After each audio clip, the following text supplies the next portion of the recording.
Ugh, my lips are so dry.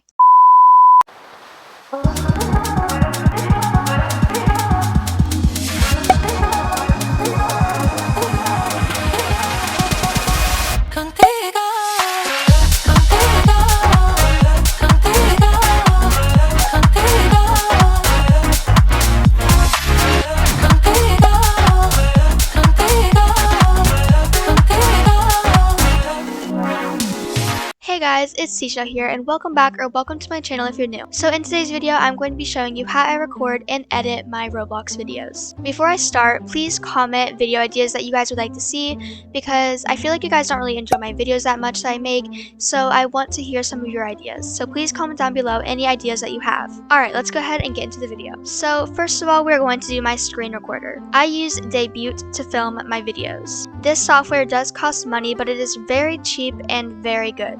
I love this software so much, and it is such good quality. Another alternative would be OBS Studio, but for some reason that does not work for me. So when you open Debut, it would look like this. As you can see, I'm recording here. Basically all I do is I just click this little button right here, and when I want to pause it, I would just click this button, and then to stop it, just click this button. You can also mute yourself, so if you make videos without your voice, you don't even have to worry about anyone listening to you. There's also a mute button, so if you don't make videos with your voice and you just don't want anyone to hear anything at all, then you can just click this button. There are also different effects. You can add text, you can change the color, or you can add a watermark. Then once you are finished with your recording, all you have to do is go to File, Manage Recordings, and they will be there for you to save. And that's pretty much it for Debut. It's a really easy to learn software, and I highly recommend it. Next is my editing software. For editing, I use Filmora 9. This also does cost money, but again, I highly recommend it. It is such a good software. So this is where I'm going to be spending most of the video time. I'm going to show you like all of my favorite things that you can do in Filmora,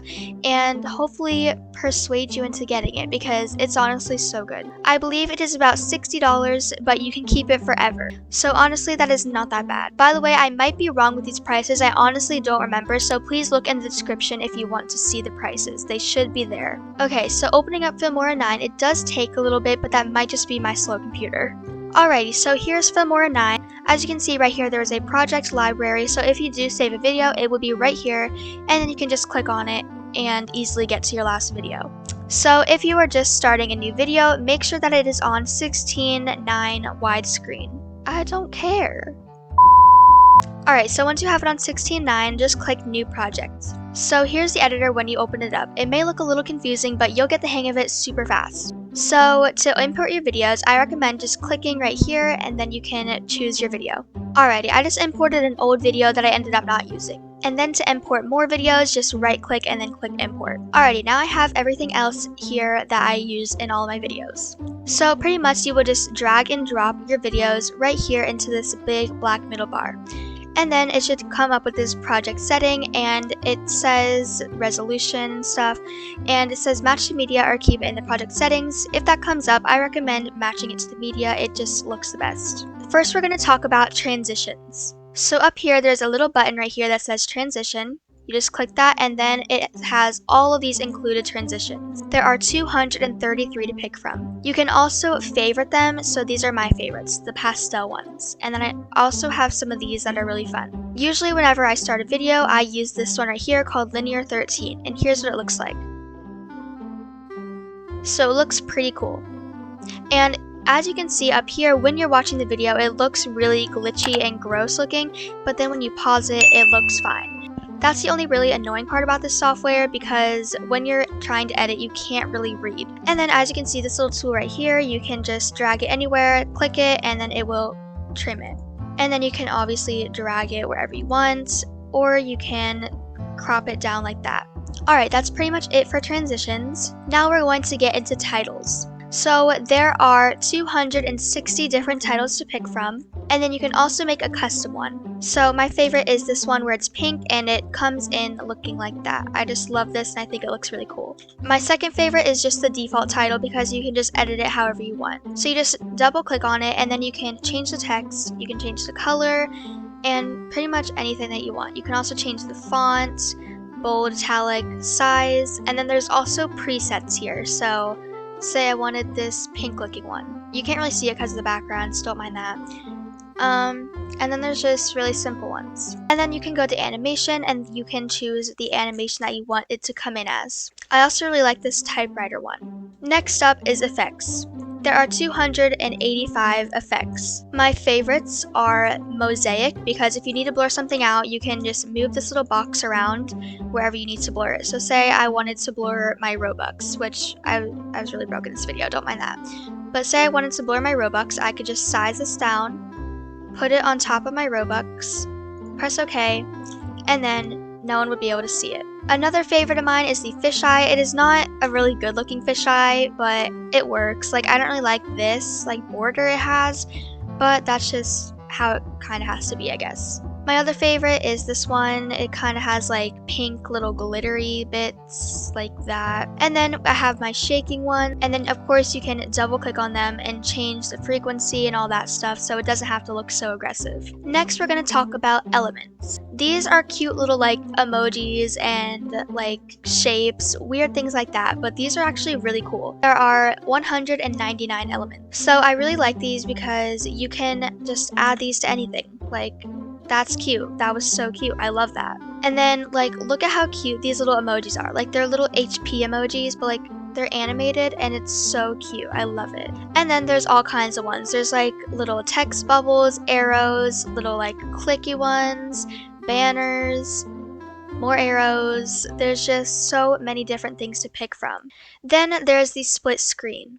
This basically, you can have split screens. So say I wanted a side by side of my intro, so I just drag it into number 1 right there.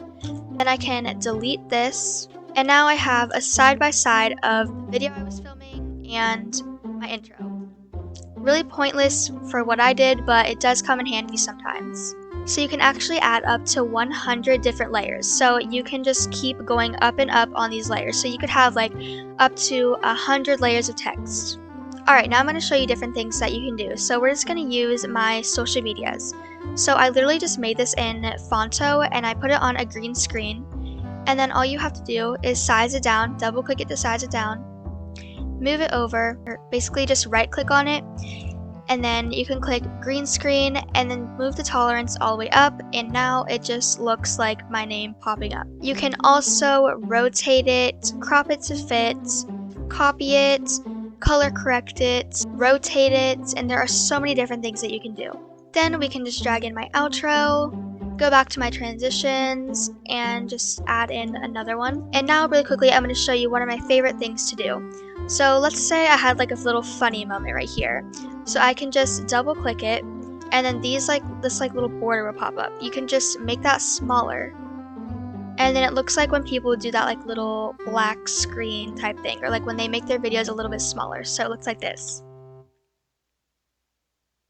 Like that. And then my other favorite thing to do is when you crop it, you go here to this crop tool, and then you can either just crop it or you can go to pan and zoom, which will basically look like this. So basically just zoom in, or it can zoom out or go to the right, left, whatever you want it to do. Alright, and that's about it for all my favorite things. So now I'm going to show you how to export it. So if you want to watch it first, you can just watch it like this, but if you kind of are bugged by like the glitchiness of it, you can just press your enter key and it should render it for you. So it would look like this. And it will say, creating preview render for smooth playback. I don't really care, I never do that. It's just, I don't want to waste my time. So I just watch it glitchy. So I definitely recommend going to File and then clicking Save Project first, because you don't know if the website could crash, and you definitely don't want to lose your video, especially if you're me, because the first time I used this software, it glitched out because it was new, and I lost all of my footage, all of my editing, and I edited for about 5 to 6 hours. I was literally so mad. So yeah, definitely save your videos every single time, because you never know if it will crash. And then after you've done that, just click this export button right here, big and blue right there, and then you can sign into your YouTube and then title it and all this stuff. I usually don't I don't do anything to it. All I do is make sure it's under the category gaming and the privacy is private. And then I just change the title, description, tags, everything like that. I already change it in Roblox Studio, so I never worry about this. You can also have it to where it makes a sound when it's finished or just shuts down your computer. Anyways guys, really quickly before I end off the video, if you have any questions about anything that I use, make sure to comment them down below and I will try to reply to you as soon as possible. You can also try to message me on Instagram or Twitter. Just a reminder that everything will be in the description, so if you need the prices or anything, it will be there. I hope you guys enjoyed today's video. Make sure to leave a like and comment down below if this was helpful. Thank you guys for watching and I will see you in my next video. Bye my shells!